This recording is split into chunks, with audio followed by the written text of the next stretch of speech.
Hello.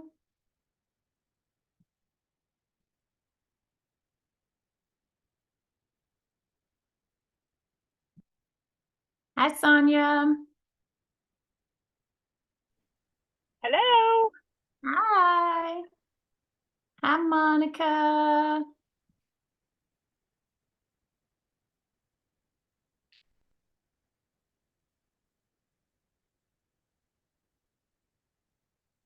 Sonia, I think the other day, every time that you unmuted, your video went away, but now your video is on and you're unmuted. So great job. Is it saying unmuted? Yeah.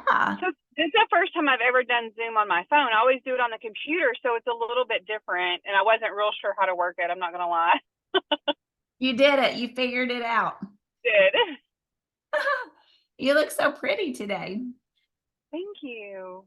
You're welcome. Friday. Survived. Okay.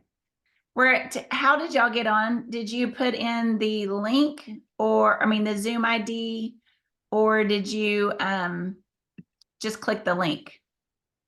I just clicked it and it worked. Janelle's having trouble.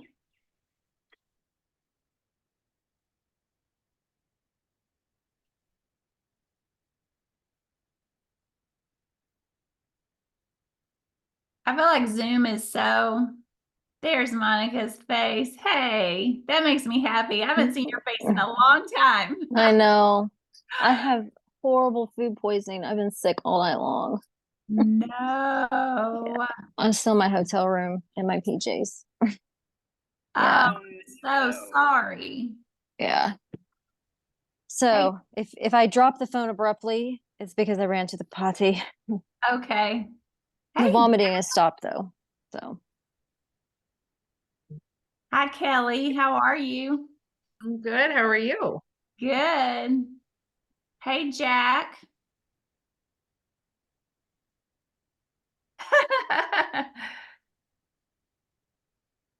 Okay. Did anybody just click on the link to get in? I did. Oh, yeah, but I'm sorry. Okay, you said that. You both. hi, Sonia. Hey. How are you, girlfriend? Monica, where are you? I'm in New Orleans at a conference for the American College of Osteopathic Family Physicians. Oh, nice. Okay. Yeah. And then they gave you food poisoning. Yeah, and I'm pretty sure it was from lunch yesterday because within a couple of hours I did not feel well and then it just got worse. No alcohol involved. And I ate something healthy. It was like a mushroom wrap, but Oh, the shrooms will get you every time. I'm just kidding. ugh, Did anyone yeah. else get sick that ate it too? I don't know. I haven't been downstairs. I got up at like 11. I like out of bed at 11. I don't know. There's this group chat thing. They have like an app where I can like group chat everybody, but everybody's putting really positive things in there, and I don't want to be like, has anyone else got the poops and vomiting up your toenails? Just curious, asking for a friend. That's terrible. That's so terrible. I'm so sorry. Yeah, it's bad enough puking in your own toilet, but Yeah. In a Oh. at a hotel. Oh my gosh. yeah. There's Janelle. You made it. Yay. You made it. Hi, Lisa. Hi, Keely. Hi, Glad, Keely. glad you're on. I'd love to see your face if you're able. If not, I understand. Oh, Keely Oh, dropped off. Keely was like, nope, I'm out of here.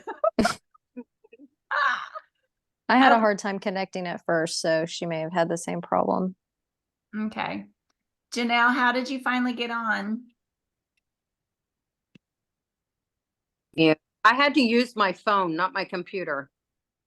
That's weird. Wonder Right? why. Logged on through the computer and just typed in the little code. Yeah, I mean, I feel like everybody, tries the things, and sometimes I just think Zoom is flaky sometimes. Sometimes Yeah. you can, sometimes you can't. Okay. Well, while we're waiting to see if Keely's gonna hop back on, I don't know if Aaron. is hopping back on, but who can share some wins and or some challenges that you're having so far? Nobody has to share. It's just an Sure. invitation if you want to.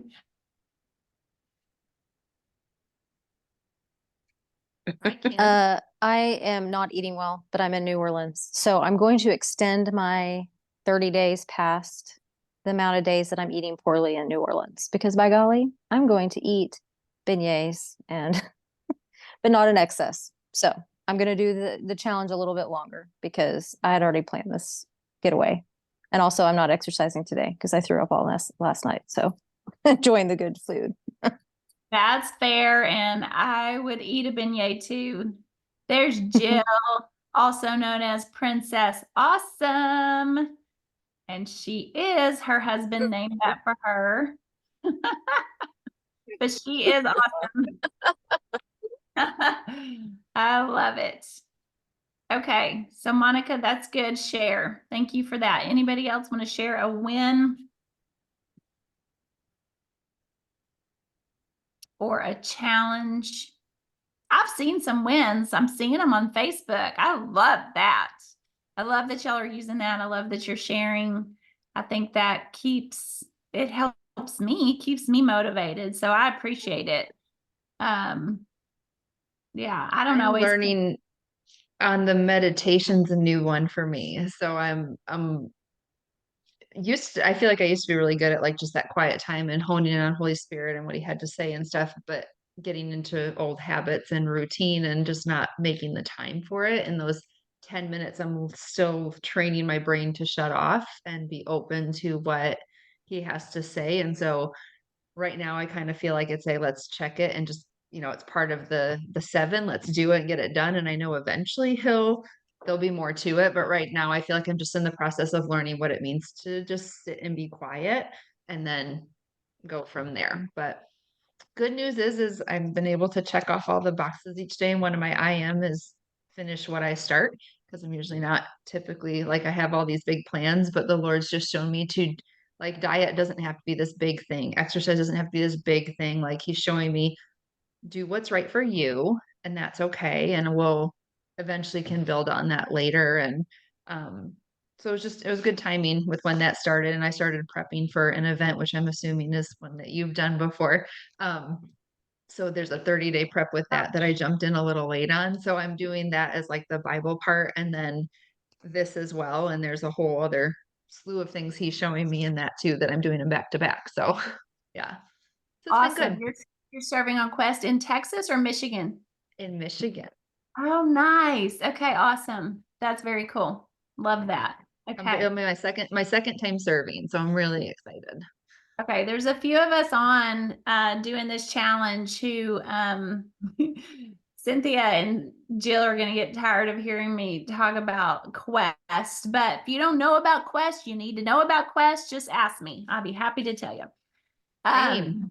Okay, so I love that. First of all, the meditation, like you are not alone. Like the meditation piece is hard for a lot of people. I've been doing it since January when Monica and I did that.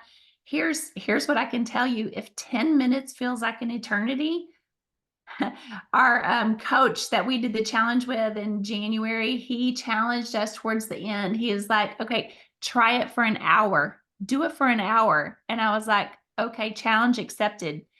That was the longest hour of my life. I thought it was never going to end.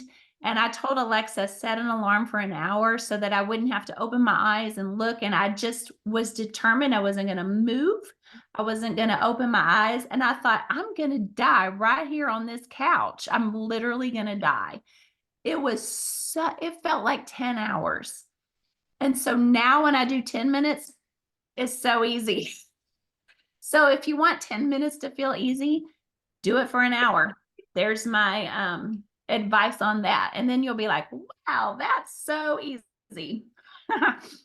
Okay, let us jump into, here is my first question for you. So get a pen and write this down. Last time we kind of talked about, you gave a very brief answer to like why you jumped into this, but like, what is your why for doing this challenge? Okay. What is your why? For example, like this is costing you time, it's costing you energy, it's costing you money. So why are you doing this? There's a million other things that you could be doing. And I don't just mean like, oh, because like I need a challenge in my life or, I need some accountability, but really why? It could be that you're like, I'm so stuck in so many areas of my life. And if I don't get unstuck, then who knows what? Or, when it comes to the diet and exercise piece, maybe you're just like, you know what? I want to feel comfortable in my own skin this summer when I put on a bathing suit and I go to the pool. Like, that's a good why, right? I mean, I have a daughter getting married in July, and that's part of my why is I want to wear my mother of the bride dress and just feel really proud that I have worked hard and feel comfortable and confident when I look back at pictures. And, some people are like, oh, that's so vain. Well, maybe. Okay. So I'm vain. There you go. So, or maybe you're like, I need peace and joy instead of feeling completely out of balance or just blah. Or if I don't do something with my health, then I'm not going to be able to spend time with grandchildren or keep up with my kids or whatever that is, right? So many things. Okay, so what's the why for you? And the reason why it's so important that you know your why to this challenge is because, like we said last time, everything that is in opposition to change that is inside of you, it will come up. I mean, things are going to happen. You're going to get food poisoning and you can't exercise. That's just going to happen. But if that's not the case, like there will be a day where you're like, I am too tired to exercise, or I am too tired to meditate, or I really want to eat that cake tonight, even though I said I'm not going to do sweets this month. Like all of it's going to come up. So you have to remember your why. And I strongly encourage you to have some sort of visual. Like for me, I literally have a picture of the girl on my screensaver that I'll look at sometimes wearing the dress that I want to wear for the wedding. And I'm like, okay, this is my why. This is why I'm going to go run. This is why I'm lifting weights. This is why I'm saying no to sweets. Like that is my why. Okay. And I have other whys too, but that's one of them. And so if you have a visual that you can look at every day, that's going to be helpful to keeping you motivated. Okay. So answer that question. What is your why for doing this challenge? What are the results that you want from this? This all kind of goes together, but write these down and I'll put them in the chat and I'm going to give you a couple minutes to answer. What will happen if you don't put in the effort to achieve those goals? And what will happen if you do? Okay. These are the things that you need to have at the forefront of your mind right now. So sorry, I'm going to mute myself and I'm going to put this in the chat and I'm going to give you 2 minutes. I'm literally going to set a timer. That's so interesting. I just got a text message about shingles and I've been talking with Ginger about the fact that she had shingles and it's from some random text message. All the people, they're listening, aren't they? Okay, 2 minutes. Ready, set, go. And I'm a slow typer, so bear with me.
about 10 seconds.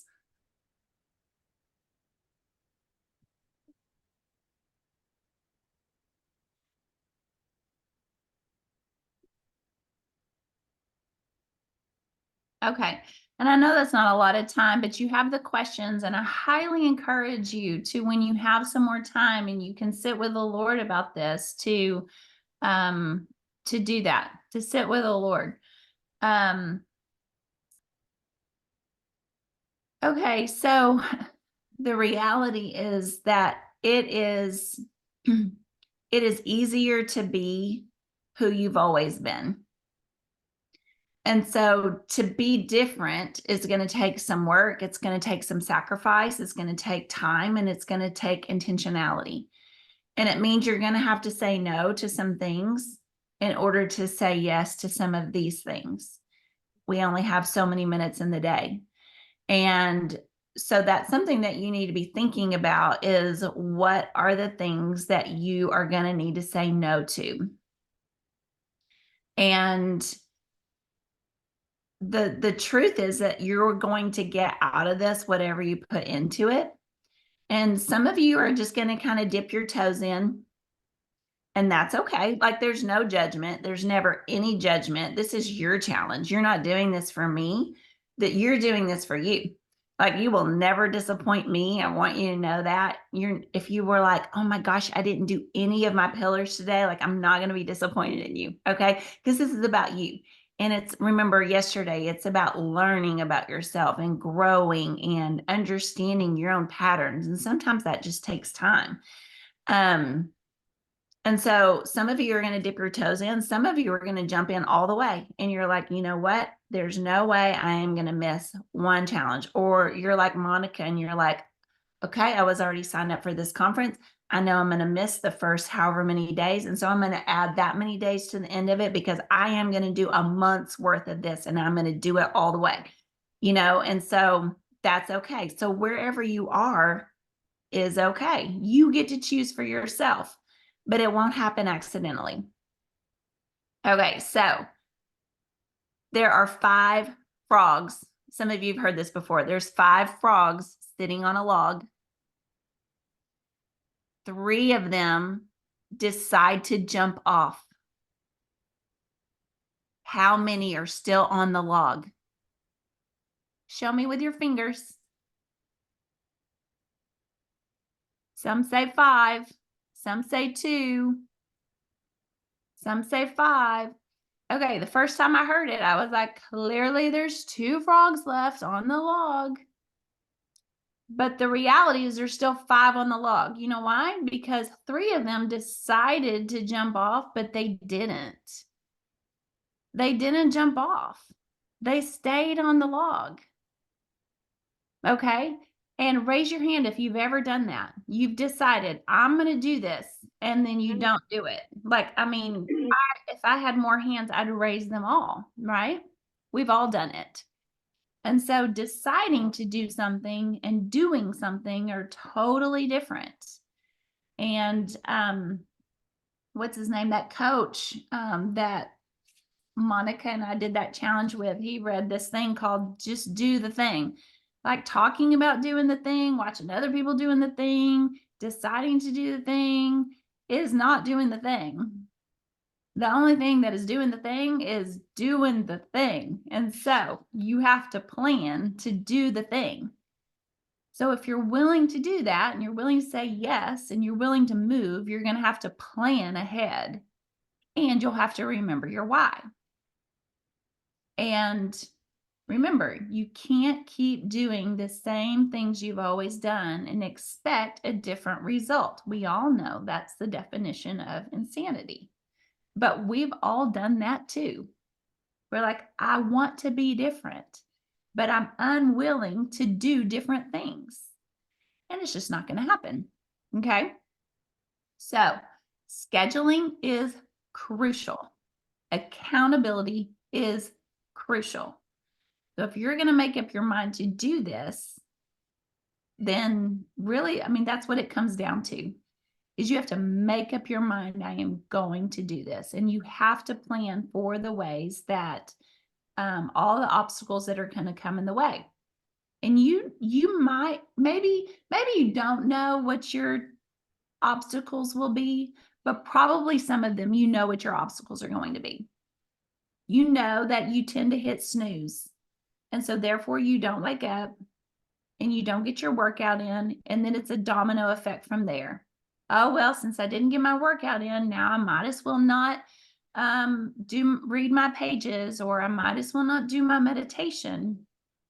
Okay. It's a domino effect. The opposite is also true.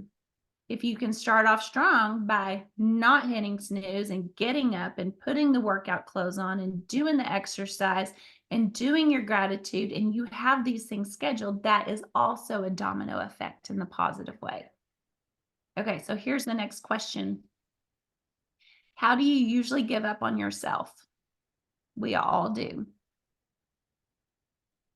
Plan for how you usually fail. And I'm doing fail in quotes because as long as you're learning and growing, I don't think there's such thing as failure. But what challenges do you expect to get in your way? Okay, so I'm going to give you 2 minutes and I want you to think about that. How do you usually give up on yourself? What challenges do you expect to get in your way? Plan for how you usually fail. Write those down. And 2 minutes. Go ahead.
Okay, did you guys get some good things written down?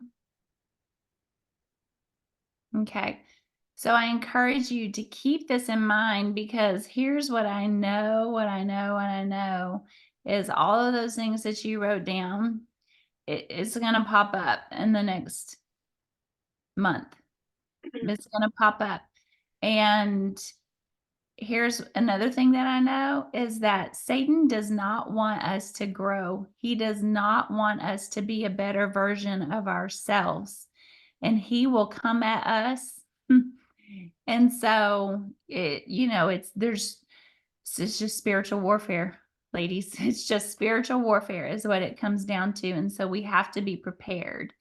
And greater is he that is in us than he that is in the world. So we don't have to fear that. We don't have to fear that at all, but we do have to be prepared, right? Okay, so that really brings me to the next little section that I want to talk to you about, which is, last time I said we're going to talk a little bit about abundant life and how, as believers, I feel so strongly, and scripture says, right, that Jesus came to give us abundant life. And oftentimes we just kind of go through the motions of life because we get busy and we focus on the things that aren't the things to focus on, and we all do it. And so last week we talked about how important it is to know our identity and to know what it is that God says about us, and that we use that definition to define us. Because if we use the world's definition, then we're going to get off track. And so we have to make sure we're defining ourselves the way that he does. And so today, the second thing I want to talk about for abundant life has to do with fear, and how if we are walking in fear, then fear cripples us. We are never going to walk in the abundant life, the fullness of life that God has for us if we're walking in fear. We fear what people think of us. Y'all, these are, most of these are my list, and so I'm just like being transparent here. Here's the things that come up in my life. We fear what people think of us. We fear letting people down. We fear failure, looking stupid, our marriage or our friendship falling apart, the choices our kids make, making wrong decisions, taking a risk that doesn't work out, trying something new, financial lack, the unknown, the fear of the unknown, fear of missing out on opportunities, fear that salvation won't come to those that we love, fear of losing people that we love, fear of judgment. Okay, so that's just what came to me in the first like 10 seconds that I thought about it. And we can fear a lot of things. So here's another thing I want you to journal. What do you fear the most? What do you fear the most? And so right now I'm actually just going to pray, God, that you would show us the thing that we are fearing the most. What's the thing that's holding us back that you don't want us to be held back in? So God, would you show your girls what we fear the most in Jesus' name? So spend a minute and journal that. I'm going to give you 1 minute.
Okay, I feel confident everybody came up with at least one thing.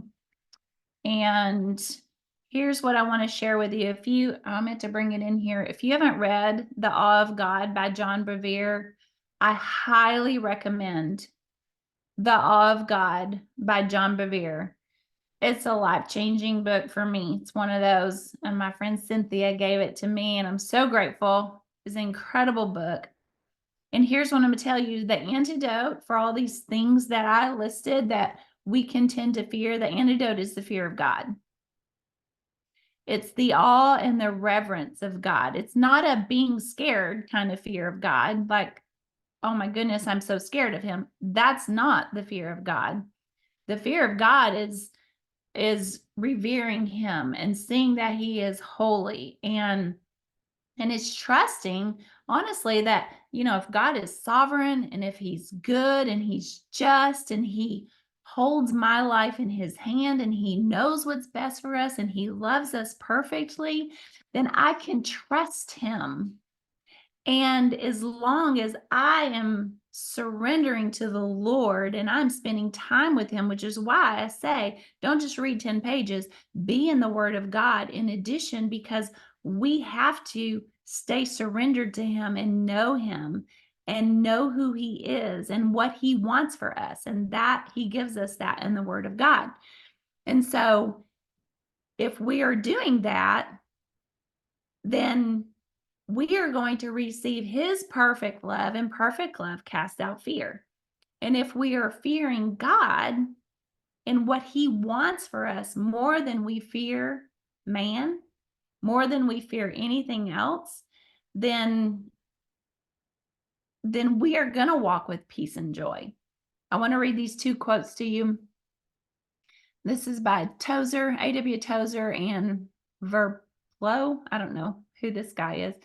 But this is in that of God book. It says, the fear of death and judgment goes out of us as the true fear of God comes in.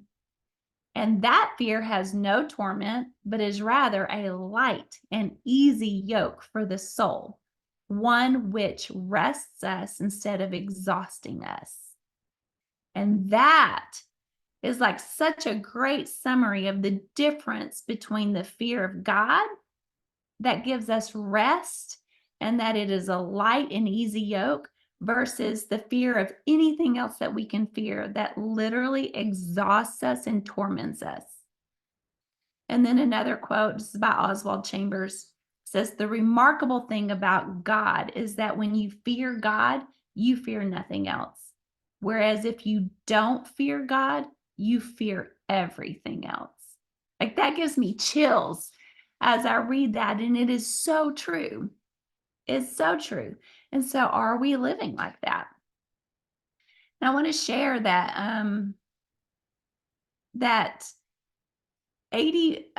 Rob shared this in that challenge, 85% of what we worry about and what we fear, it never happens as bad as we think it's going to. And so of the remaining 15% that's left, only 3% of that actually happens as bad as we think it's going to happen. And so we spend a lot of mental real estate and mental health worrying about 3%. So that tells us that, you know, the things that we're even worrying about and the things that we fear, like, it just never happens as bad as we think it's going to happen. Okay, so that leaves me with 2 more questions. So journal these, and then we're going to wrap up. What fears do you need to surrender to God? It's probably what you just wrote down. And what would your life look, how would your life look different if you didn't fear those things? Okay, so just take 1 minute to think about that.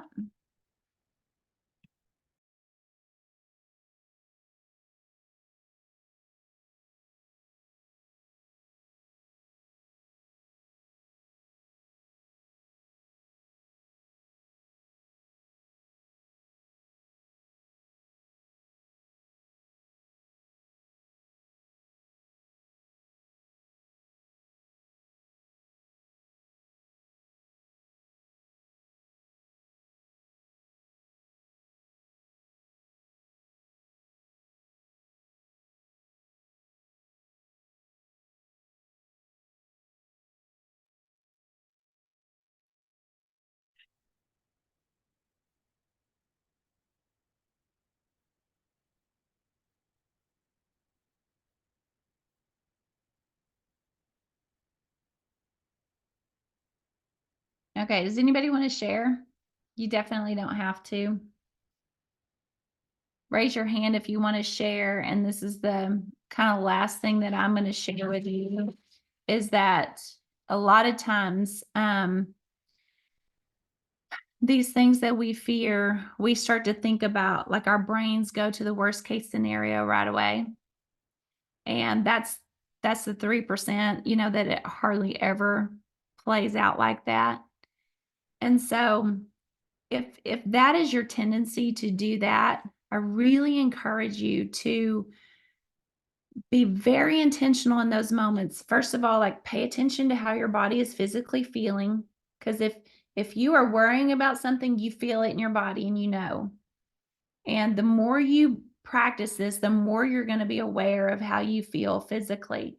Like you feel the tightness in your chest or your stomach just sinks. I had a thought yesterday and before I even was aware of my thought, my stomach just like sank. And I was like, okay, what am I thinking? And I was like, oh yeah, I have to have a hard conversation with somebody. And I was like, I don't want to do that. And so I just felt it in my stomach before I was even aware of my thoughts, And so now I'm like, okay, God, you've got this conversation. I can release that and I can trust you in it.